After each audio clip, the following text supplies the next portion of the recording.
O que te falaram sobre a história da Terra? Os pregadores do materialismo como Carl Sagan dizem que a Terra tem 4,5 bilhões de anos e que a vida surgiu numa sopa primordial há 3,5 bilhões de anos. Uma simples circunstância química levou a um dos grandes momentos na história do nosso planeta. Havia muitos tipos de moléculas na sopa primordial. Este nosso humilde ancestral também levou a animais guarnecidos com peles espinhosas com órgãos internos, incluindo a nossa prima, a estrela do mar. Molécula por molécula, quase não há diferenças importantes entre os macacos e os humanos.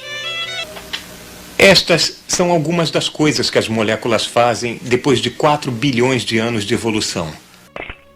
E se tudo o que você aprendeu sobre as nossas origens e a história da Terra não passa de um grande engano? Sopa primordial, bilhões de anos, evolucionismo, chimpas são nossos manos. E se a história que lhe contaram na escola e até na universidade esteja longe da realidade? A história da Terra pode ser muito diferente do que lhe contaram.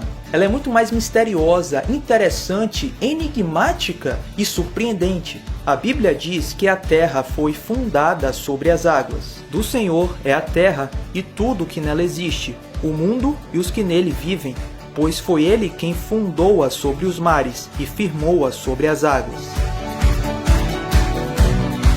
Mas existe alguma evidência que abaixo da Terra tenha tanta água assim? Água abaixo da superfície da Terra, a princípio, não parece fazer muito sentido. Pode não fazer sentido, mas é a realidade.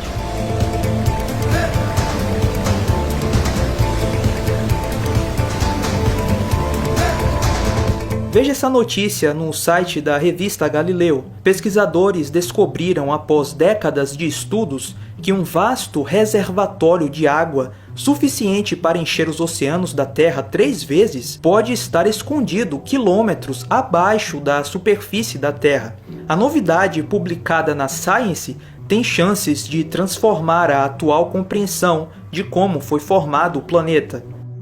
A mesma notícia foi veiculada no site da revista Veja. Cientistas descobriram que uma vasta reserva de água, suficiente para encher os oceanos da Terra 3 vezes, pode estar confinada centenas de quilômetros abaixo da crosta terrestre. A novidade publicada nesta sexta-feira na revista Science pode transformar o que se sabe atualmente sobre a formação do planeta. A descoberta indica que a água da Terra pode ter vindo de seu interior, levada à superfície pela atividade tectônica, em vez de depositada por cometas que atingiram o planeta durante sua formação, como afirmam as teorias atuais. Bem, a Bíblia já dizia isso há muito tempo, por que não acreditaram nela? Preferiram acreditar em teorias infantis de que os oceanos da Terra foram formados por cometas de gelo. Ora, senhores, já está na hora de acordar. Eles voluntariamente ignoram isto, que pela palavra de Deus, já desde a antiguidade, existiram os céus e a terra, que foi tirada da água, e no meio da água subsiste.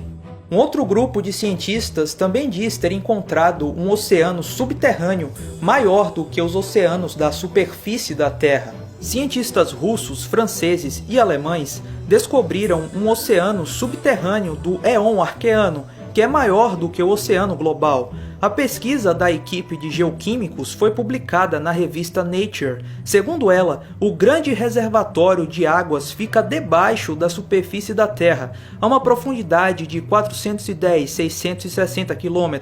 Foi formado nos tempos antigos em condições de alta pressão e temperatura. É fato que existem quantidades enormes de água debaixo da Terra, e era exatamente isso que esperaríamos encontrar caso um dilúvio que inundou toda a Terra tivesse acontecido, assim como descreve a Bíblia. Naquele mesmo dia, se romperam todas as fontes do grande abismo.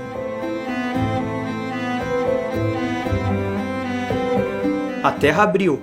Deve ter sofrido um rasgão imenso e isso formou placas de rochas por toda a Terra. E podemos ver as cicatrizes dessa rachadura ainda hoje. A mais conhecida é a falha de San Andreas.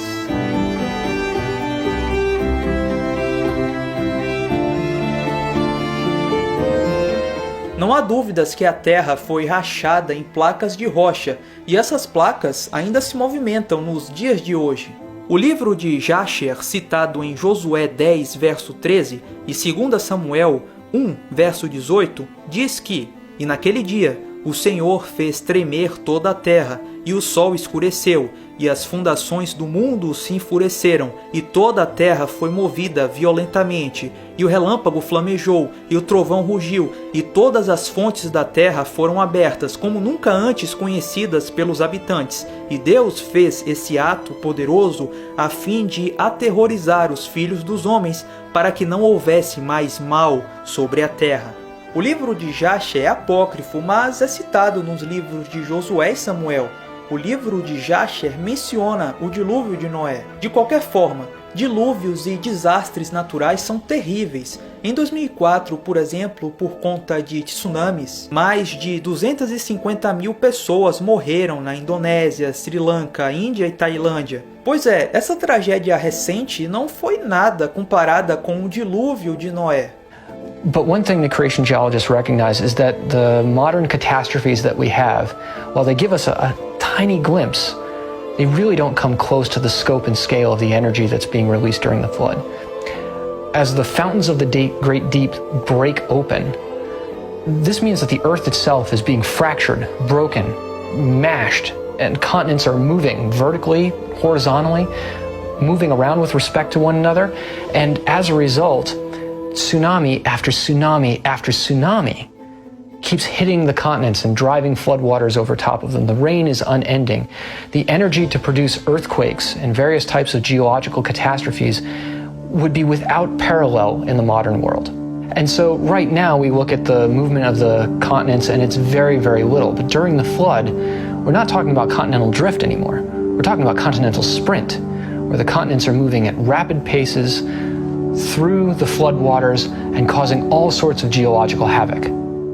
Esta é a história da família de Noé. Noé era homem justo, íntegro entre o povo da sua época. Ele andava com Deus.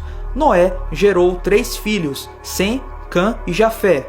Ora, a terra estava corrompida aos olhos de Deus e cheia de violência. Antes da catástrofe do dilúvio, a Terra tinha um único continente. Chamamos isso de Pangeia. Quando as águas do dilúvio subiram, esse único continente foi literalmente rasgado, dando origem aos continentes que conhecemos hoje. Estas placas de rocha se movimentaram muito rapidamente durante o dilúvio, e quando a Terra se movimenta, ocorrem terremotos, ocorrem tsunamis e vulcanismo, uma verdadeira catástrofe.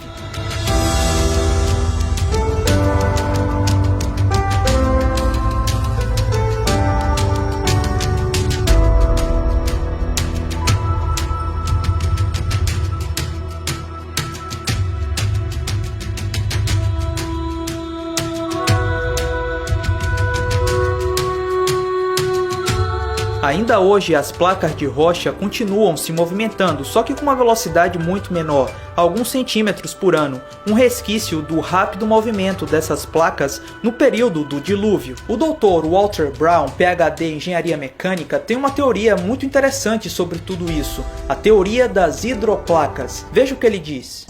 Para explorar ainda mais o assunto, procuramos o diretor aposentado de um dos principais laboratórios de pesquisa e desenvolvimento do Departamento de Defesa, o Dr. Walter Brown. Podemos ver em nosso planeta 17 aspectos muito estranhos, que podem agora ser sistematicamente explicados como sendo o resultado do cataclismo de um dilúvio global, cujas águas irromperam de câmeras subterrâneas com uma liberação de energia excedendo a explosão de 10 bilhões de bombas de hidrogênio.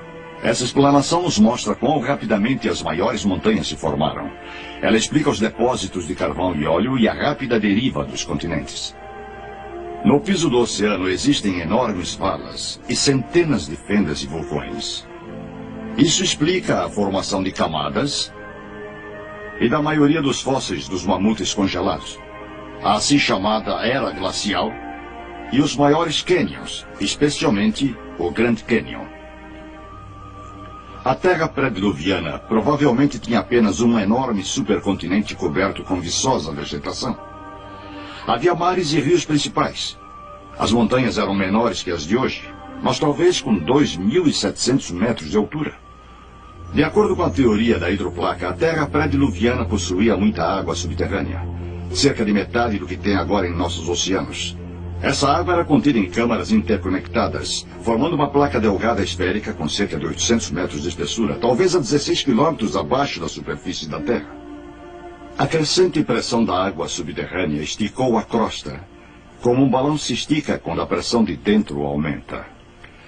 Falhas na crosta começaram com uma rachadura microscópica, que cresceu em ambas as direções a uns 5 km por segundo.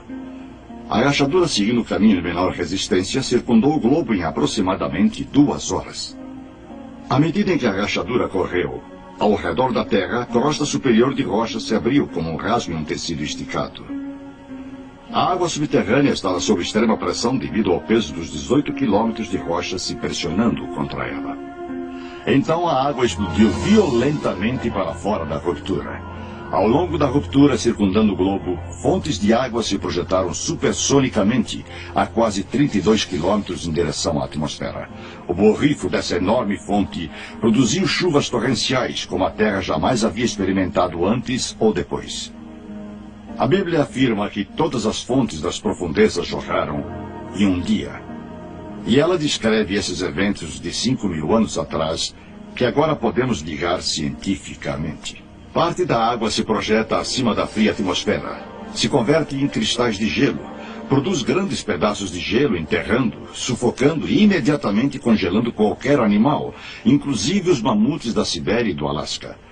As fontes de alta pressão provocaram erosões na rocha em ambos os lados da rachadura, produzindo volumes enormes de sedimentos provenientes dessa água enlameada na terra toda.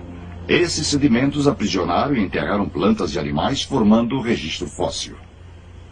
Essa erosão ampliou a fenda. A largura ficou tão grande que a rocha comprimida abaixo da câmara subterrânea se projetou para cima, fazendo nascer a cadeia mesoceânica que envolve a Terra, como a costura de uma bola de beisebol. As placas continentais, as hidroplacas, ainda com água abaixo delas, deslizaram morro abaixo, se afastando da ascendente cadeia atlântica. Depois as placas continentais, em lenta aceleração, terem alcançado a velocidade de 72 km por hora, encontraram resistências, se comprimiram e enrugaram. A porção de hidroplaca que enrugou para baixo formou as fossas oceânicas, e as que enrugaram para cima formaram as montanhas. É por isso que as maiores cadeias de montanhas são paralelas às cadeias oceânicas, das quais deslizaram. As hidroplacas, ao deslizarem das cadeias oceânicas, abriram bacias oceânicas muito profundas, para dentro das quais as águas do dilúvio se retraíram. Nos continentes, cada depressão ou bacia ficou com água até a borda, produzindo lagos pós-diluvianos. A demonstração da maciça catástrofe mundial da antiguidade que acabaram de testemunhar apoia a história bíblica do dilúvio em todos os detalhes. Pela teoria da hidroplaca, se a subducção foi rápida, ou seja, se uma placa entrou embaixo da outra rapidamente, isso possibilita a placa estar levando a água que estava na superfície, que foi o que ajudou a descer o nível da água do dilúvio, certo? E é o que gerou essa quantidade absurda de água no interior da Terra, que o pessoal agora conhece, né? Tá na revista Science, não é uma revista qualquer. E, bom, isso demonstra claramente o quê? Que não tem como a gente explicar os dados que a gente tem sem o dilúvio. Nós lemos em Gênesis 7 e 8 que as fontes do grande abismo foram quebradas e derramaram água de dentro da terra por 5 meses. Além disso, choveu torrencialmente por toda a terra durante 40 dias e noites. As comportas do céu foram abertas. Gênesis 7, verso 11. Com essa quantidade de chuva, não é de se admirar que todas as colinas e as montanhas estivessem cobertas. Toda a terra estava coberta por águas. O mundo, que então estava transbordando de água, pereceu. Toda a vida que respira ar na terra foi varrida e pereceu. Mas existem evidências que essas coisas realmente aconteceram? Existem evidências de um dilúvio que sepultou os animais, as plantas e cobriu toda a terra? Vamos ver.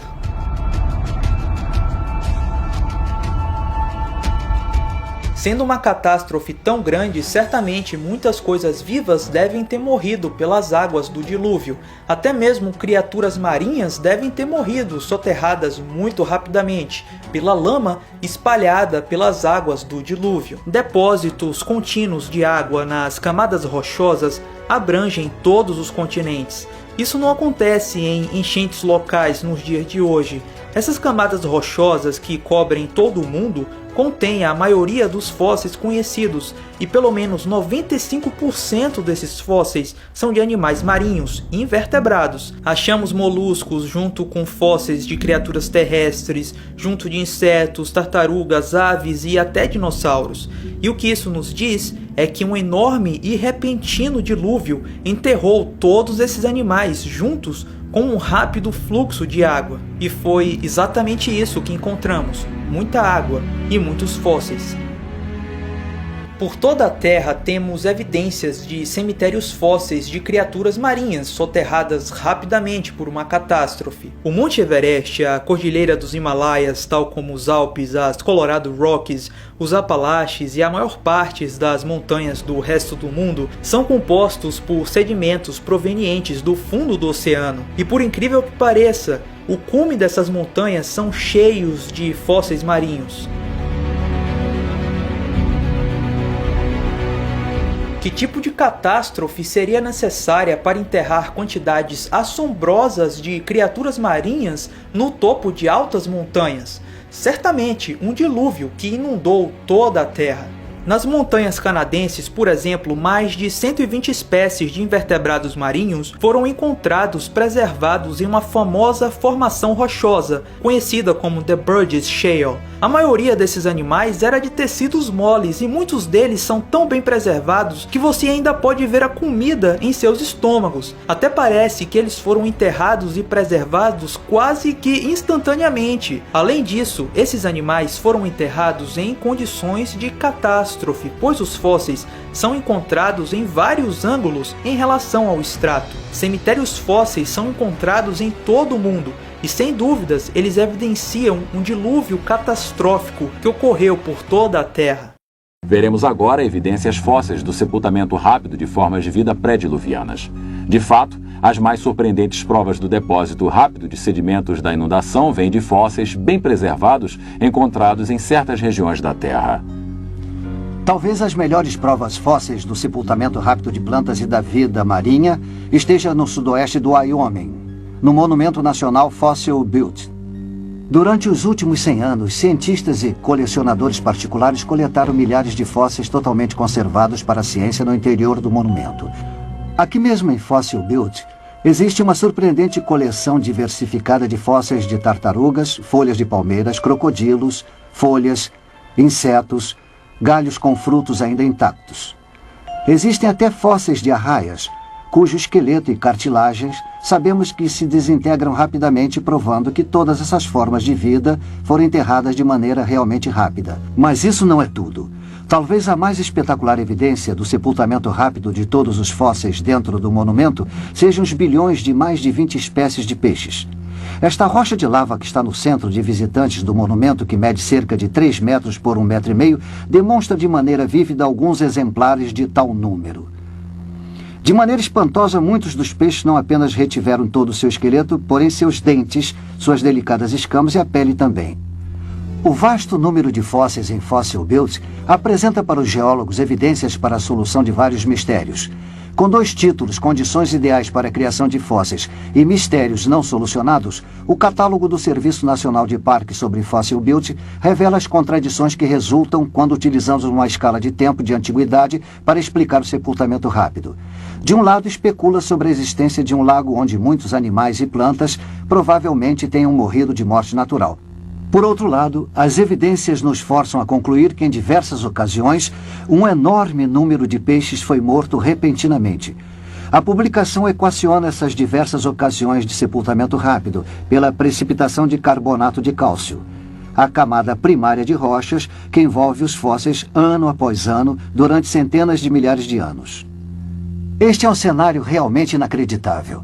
Que essa enorme quantidade de peixes tenha se reproduzido num curto período de tempo para ser varrido por uma catástrofe subsequente, aproximadamente um ano depois, e que isso tenha se repetido por centenas de milhares de vezes. Os paleontólogos deveriam ter notado há muito tempo a falácia de tal cenário. Pelo menos se não houvesse outro motivo, observando a bela folha de palmeira totalmente preservada, porque simplesmente as palmeiras não crescem na água e suas folhas não são arrancadas por brisas. Somente uma catástrofe de enormes proporções pode ser responsável pelos fósseis totalmente preservados de Fossil Butte. As águas do dilúvio inundaram os continentes e produziram muita lama. Com altas pressões e temperaturas envolvidas, a lama das águas do dilúvio enterrou muito rapidamente os animais, formando assim o registro fóssil.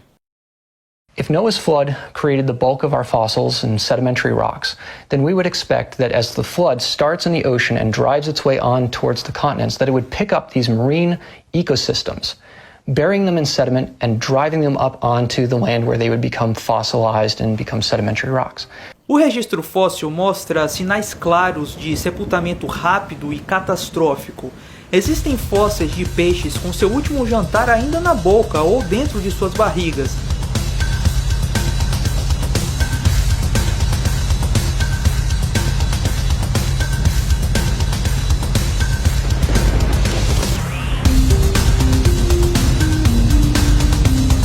Esse peixe, por exemplo, foi sepultado enquanto estava dando à luz. Existem fósseis de dinossauros preservados em uma posição de afogamento, com o pescoço arqueado para trás e a cauda esticada, ou seja, evidência de catástrofe. Existem fósseis de trilobitas onde é possível ver as suas trilhas. Como essas trilhas de trilobitas poderiam fossilizar se não fossem sepultadas muito rapidamente? Existem fósseis de dinossauros enterrados juntos. Como esses animais, próximos talvez lutando, podem ter sido enterrados juntos? Ora, apenas um sepultamento catastrófico e rápido poderia explicar isso. Existem fósseis de animais no momento do acasalamento. Ora, como isso é possível? Apenas um evento catastrófico pode explicar o sepultamento de animais enquanto estavam acasalando. Como um processo de sedimentação lenta e gradual poderia fazer isso? Existem fósseis de dinossauros com tecidos moles, incluindo vasos sanguíneos e células vermelhas. Ora, essas coisas se degradam muito facilmente e rapidamente. Apenas um sepultamento rápido e recente poderia preservar coisas tão frágeis. For about a decade now, there's been mounting evidence of soft tissue that's still preserved inside dinosaur bones. Now, if these bones are supposed to be millions and millions of years old, the soft tissues like blood vessels and red blood cells and other materials should have long since degraded. But starting in 2005, with the discovery of a dinosaur leg bone from Tyrannosaurus rex, there were these different soft tissues that were in there, and they were still stretchy. A blood vessel that could actually be taken with tweezers and stretched out would snap back into place.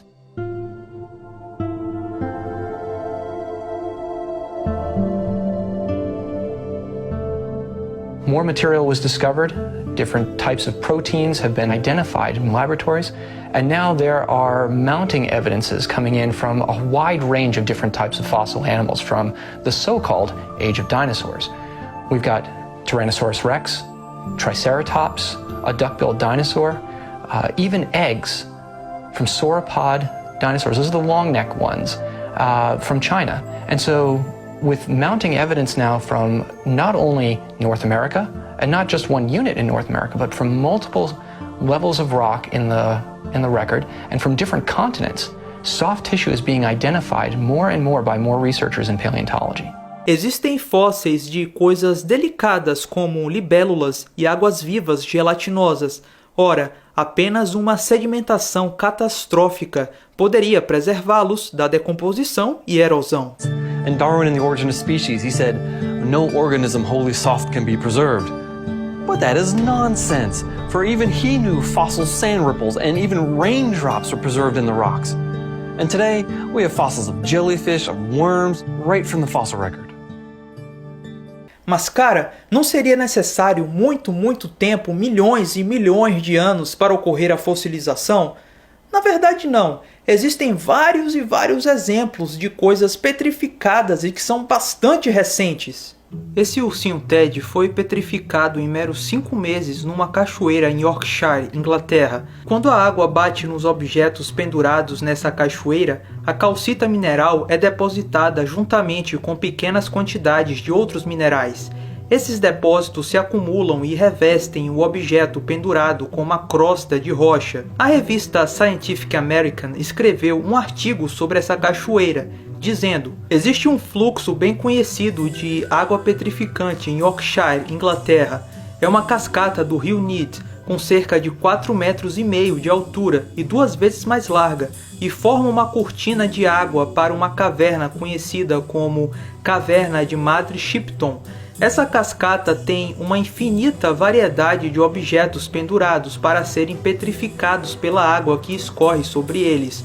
Coisas como esponjas, livros, luvas, lençóis e véus, chapéu de caçador, botas, etc. Ficam tão petrificadas quanto as pessoas que procuram os resultados petrificantes. Uma esponja fica petrificada em poucos meses lá, um livro ou boné em 1 ano ou 2, um gato ou pássaro um pouco mais. Essa matéria foi publicada na Scientific American, uma revista científica mainstream. Sim, mas só que em 1889, época que o darwinismo e evolucionismo eram considerados falácias altamente especulativas. Será mesmo necessário centenas de milhares de anos ou milhões e milhões de anos para petrificar ou fossilizar algo? Se uma mera cachoeira consegue petrificar coisas, imagine você o que as águas do dilúvio não poderiam fazer com altas pressões, temperaturas e muita sedimentação. Afinal, quanto tempo leva para formar um fóssil? A maioria das pessoas vai dizer que leva muito e muito tempo. Os paleontólogos tipicamente dizem que os fósseis têm milhões de anos de idade. Mas a experiência, que é afinal sobre o que é a ciência, mostra que é bastante comum coisas se tornarem pedras muito rapidamente sob certas circunstâncias. Um mineiro perdeu seu chapéu em uma mina na Austrália chamada The Spray Mine. O chapéu foi encontrado 50 anos depois, transformado em uma rocha de calcário. Durante os 50 anos que o chapéu ficou desaparecido, a mina foi coberta por água e os produtos químicos da água precipitaram dentro da estrutura aberta do chapéu, que era feito de feltro. Esses produtos químicos da água transformaram o chapéu mole em uma pedra através de um processo chamado calcificação. O chapéu hoje está no Museu de Mineração da Tasmânia. Outro achado curioso foi o de uma bota de sola de borracha com uma perna humana petrificada. Essa bota foi encontrada em um riacho seco perto da cidade de Iron, no oeste do Texas, por volta da década de 80. Apenas a perna que estava dentro da bota foi fossilizada, e não a bota em si, demonstrando que alguns materiais se fossilizam mais rapidamente do que outros. Os evolucionistas obviamente vão ignorar todas essas coisas. Vão dizer que os criacionistas são fundamentalistas religiosos e que esses processos não são processos de fossilização, porque assim o Wikipedia diz. Mas a questão é que muitos materiais podem se fossilizar rapidamente em certas circunstâncias. Isso não é novidade para os especialistas, mas ainda assim, muitas pessoas vão continuar a advogar que algo para fossilizar é necessário milhões e milhões de anos. Well, a lot of people seem to believe that fossils take a very long time to form, thousands, millions of years in order to form, but the existence of a fossil by itself is actually proof that something happened very, very fast. When an organism dies, there's all parts of the environment that are trying to destroy it. There's the weather, there's erosion, there's scavengers and other animals that are going to come and tear apart your fossil. But as soon as the organism dies, if it's covered by sediment and protected from the environment, then the process of fossilization can start. And we know from modern examples that fossilization, as far as converting the bone or the shell into rock, can actually happen very, very fast, in a matter of months. Since we know that fossils have to form quickly in order to become fossils at all, we also know, therefore, that the rocks that the fossils are formed in must themselves have been formed quickly as well.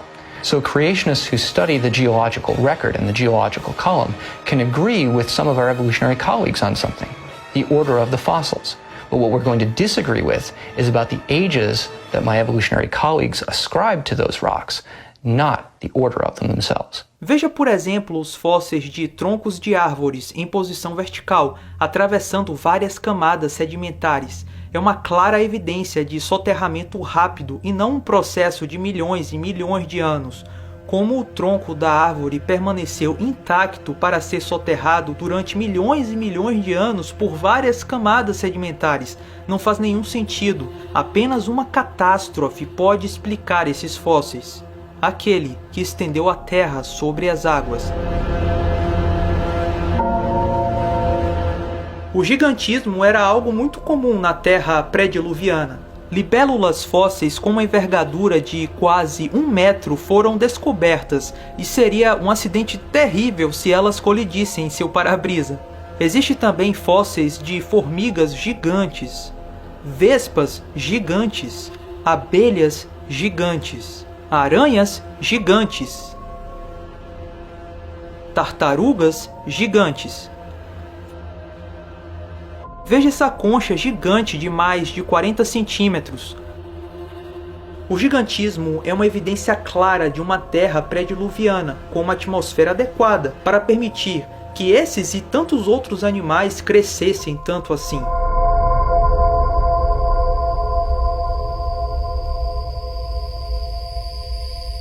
Todos concordam que o cume do Monte Everest já esteve uma vez sob o fundo do mar. Mas nem todos associam o Monte Everest com o dilúvio de Noé, porque acham que não há tanta água assim na Terra para cobrir uma montanha tão alta. Lembre-se que, segundo a teoria da hidroplaca, o dilúvio mudou a topografia da Terra. As cadeias de montanhas como os Himalaias muito provavelmente se formaram no final do dilúvio. Com movimentos verticais de terra no final do dilúvio, as montanhas subiram e as águas do dilúvio fluíram dos continentes para as bacias recém-formadas dos oceanos.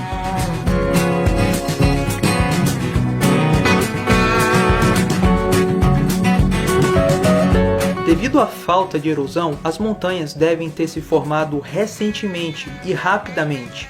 Caso contrário, a erosão, em milhões e milhões de anos, já teria completamente desgastado as rochas dessas montanhas. O Grand Canyon é um excelente exemplo da falta de erosão e da recente formação das camadas geológicas. A superfície entre essas duas camadas de rocha no Grand Canyon é notavelmente plana e lisa, um intervalo plano. Mas de acordo com a geologia convencional, existe uma lacuna de 6 milhões de anos entre essas duas camadas de rocha. A camada inferior é uma rocha macia, por isso deve ter erodido muito se estivesse exposta durante 6 milhões de anos, como diz a geologia convencional. Mas o que vemos é uma rocha com pouquíssima erosão. Isso mostra que a camada de rocha superior foi depositada tão rapidamente que não houve tempo para a erosão da camada inferior. Em outras palavras, essas duas camadas de rocha foram formadas catastroficamente e muito rapidamente.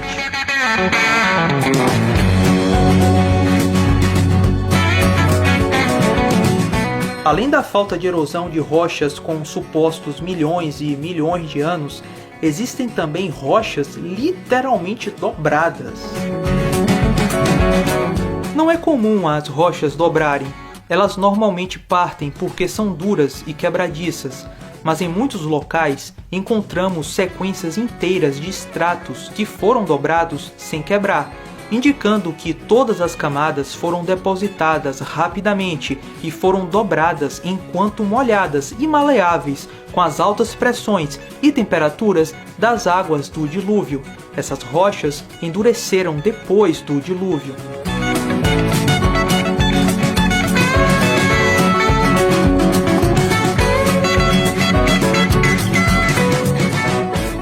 Rock is brittle.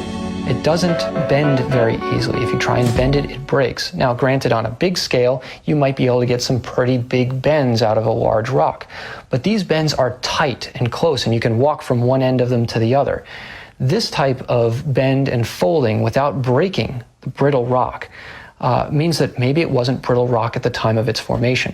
These might have been much softer materials. After all, they were laid down during Noah's flood. They've been compacted down, started off horizontal, but then as the tectonic movements occurred, they shifted and folded them while they were probably still soft. So when we look at it this way, what we realize is that The really tall mountain chains, the Alps, the Rockies, the Himalayas, they didn't exist before the flood. The whole reason that they exist is because of the flood.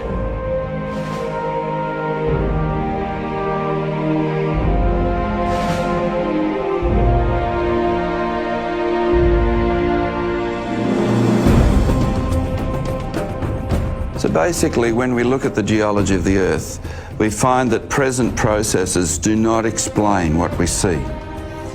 Rather, what we see points to catastrophic processes in the past, and when we think about what those could be, it fits exactly with the account in Genesis of Noah's flood, which destroyed the whole Earth. The flood wipes away millions of years from the geological record. Those millions of years are necessary for evolution to occur. No millions of years, no evolution. A realidade do dilúvio de Noé é um ponto crucial entre as visões de mundo evolucionária e bíblica. Com o dilúvio de Noé, os bilhões e bilhões de anos da história da Terra desaparecem. O dilúvio de Noé é responsável pelas principais características geológicas da Terra e também pelo seu registro fóssil. Agora cinge os teus lombos como homem e perguntar-te-ei e tu me ensinarás. Onde estavas tu quando eu fundava a terra? Faze-mo saber, se tens inteligência.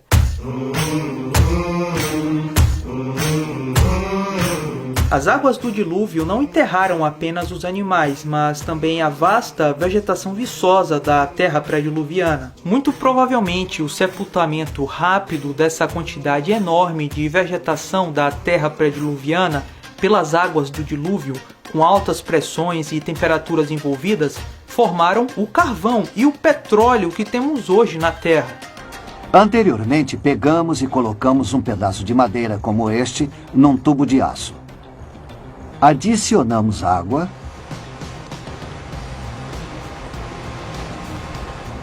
Então lacramos. O próximo passo é colocá-lo no forno a uma temperatura de 165 graus centígrados por 2 semanas. E agora estamos prontos para examinar os resultados dessa experiência.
Como podemos observar, esta madeira está agora mais escura em sua coloração. Também está mais macia.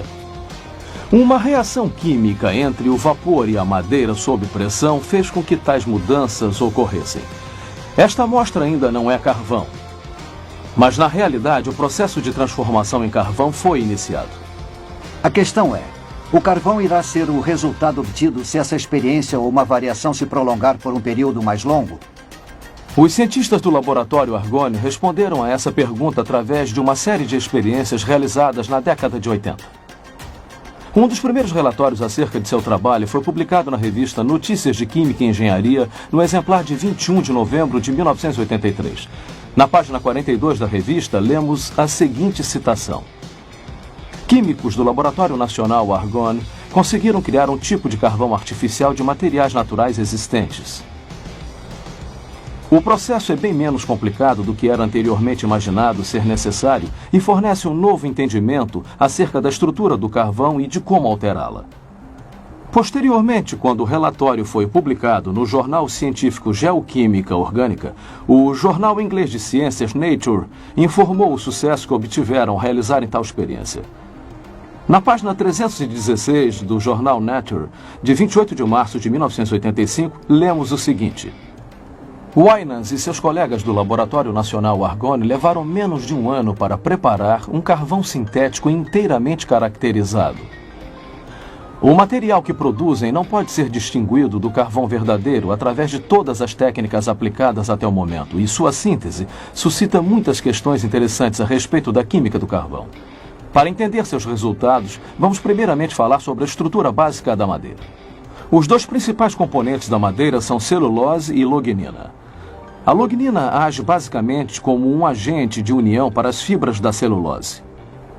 Diversas variações da experiência de Argonne foram realizadas, porém a fórmula de sucesso combinava lognina e barro com o calor. Cerca de 150 graus Celsius na ausência de oxigênio. Durante um período de aproximadamente 8 meses, o carvão artificial foi produzido. A rapidez através da qual o carvão se forma quando o vapor interage com a madeira sob pressão nos leva a indagar.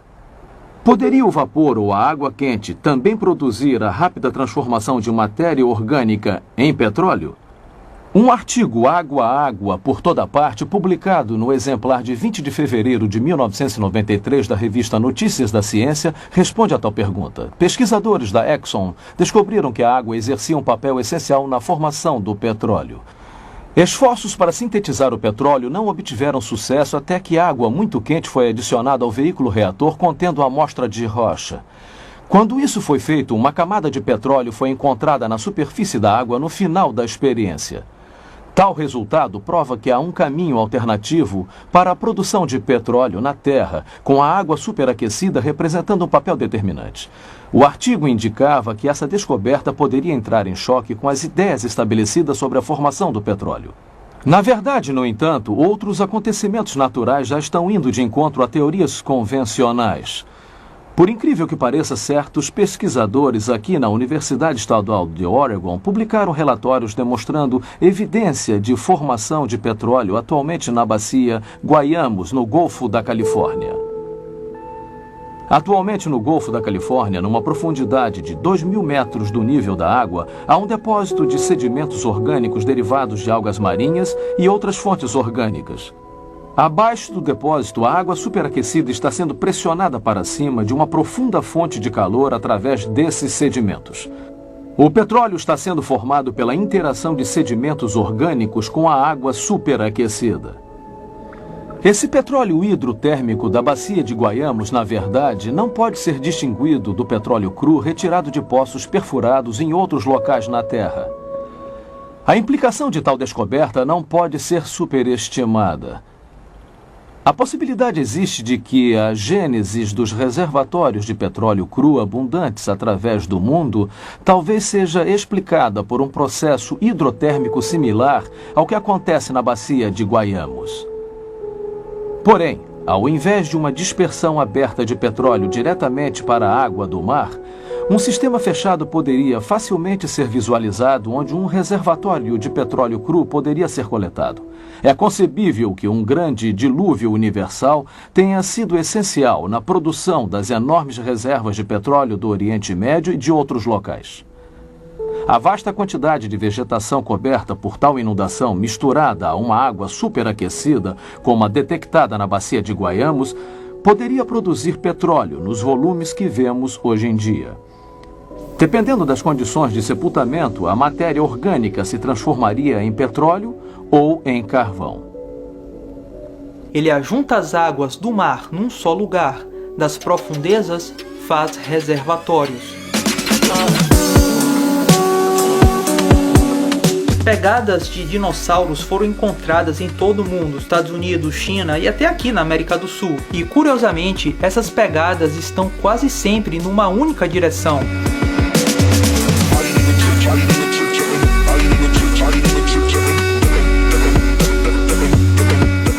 pegadas de dinossauros em uma única direção é realmente impressionante, porque quando os animais estão relaxados, eles se movimentam em várias direções. Quando os animais ficam com medo, eles tendem a se mover rapidamente numa única direção. Então, por que as pegadas dos dinossauros sugerem que eles entraram em pânico quando as fizeram? Uma catástrofe como um dilúvio seria uma resposta bem convincente. À medida que as águas subiam durante o dilúvio de Noé, vários mecanismos como os movimentos de maré da água fizeram com que os sedimentos inundados fossem brevemente expostos. Os dinossauros, antes de se afogarem nas correntes, fizeram rastros nesses sedimentos. Lembre-se que os dinossauros eram grandes, então eles provavelmente ficaram muito tempo tentando fugir das águas do dilúvio. Os dinossauros estavam em pânico quando faziam suas pegadas, e isso explica porque a trajetória das pegadas encontradas são retas. Além disso, a preservação das trilhas das pegadas dos dinossauros teriam que ser enterradas muito rapidamente para fossilizarem, exatamente o que aconteceria numa catástrofe como o dilúvio. O Senhor viu que a perversidade do homem tinha aumentado na terra, que toda a inclinação dos pensamentos do seu coração era sempre e somente para o mal.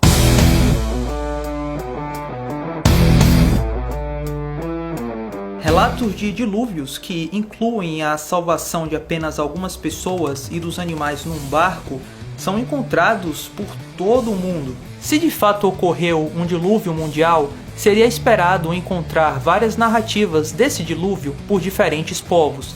E é exatamente isso que temos. Relatos de um grande dilúvio existem praticamente em todos os povos antigos, desde a Babilônia. Povos antigos que não se conheceram falavam de um grande dilúvio, onde um pequeno grupo de pessoas era salvo. Os incas, os aborígenes, os maias, os chineses e muitos outros têm relatos de um grande dilúvio. O Dr. Duane Dish diz que existem mais de 270 relatos de diferentes culturas ao redor do mundo sobre um dilúvio devastador. Esse gráfico mostra as semelhanças que vários mitos têm com o relato do Gênesis do dilúvio de Noé. Embora existam grandes diferenças, essas lendas e histórias contêm semelhanças com aspectos do relato histórico real, o dilúvio de Noé registrado na Bíblia. Enfim, todo mundo do passado falava em um grande dilúvio. Muitas coisas foram ditas nesse vídeo, eu vou tentar agora resumir tudo em linhas gerais. Vimos que existe água subterrânea suficiente para cobrir as montanhas da Terra pré-diluviana, ou seja, é perfeitamente plausível que as águas cobriram todo o planeta no passado. Pela teoria das hidroplacas, as grandes montanhas como o Monte Everest subiram após o dilúvio de Noé, e os continentes também foram formados após o dilúvio. Vimos que, com certas condições, é possível a rápida formação do petróleo e do carvão. Isso nos sugere que o petróleo e o carvão foram formados recentemente pelo evento catastrófico das águas do dilúvio.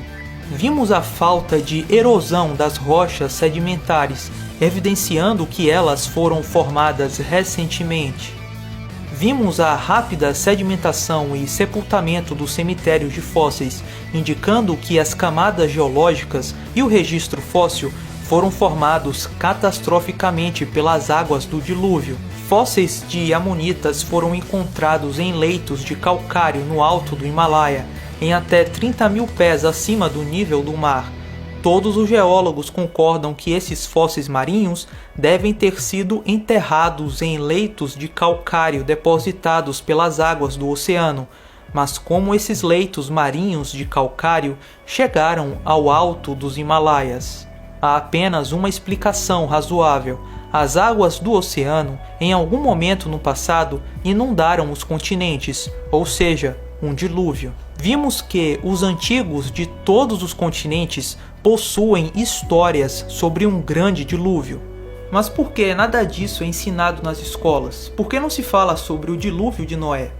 Bem, a ciência é guiada por um desses motivos: ideologia, interesse próprio ou altruísmo. Pouco importa se existem dados favoráveis a uma catástrofe como um dilúvio. Se o dilúvio de Noé for contra a ideologia que reina atualmente nas ciências, Então, o dilúvio de Noé não será ensinado, será rotulado como uma lenda, uma fantasia, uma bobagem.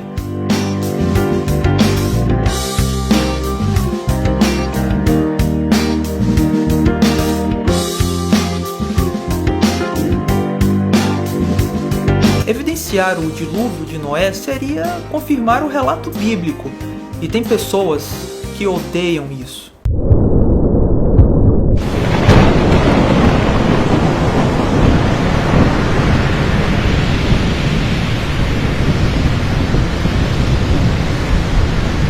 No mais, fique com a promessa.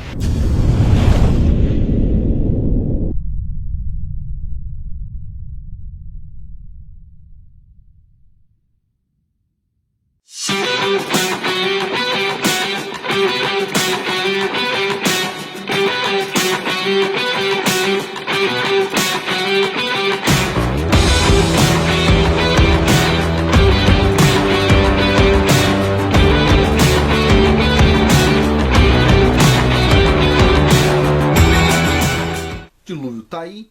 Quem não acredita no dilúvio não acredita em dado científico também, porque todos os dados científicos apontam para a mesma direção. A teoria da hidroplaca e o dilúvio. Bom, por hoje é isso. Muito obrigado.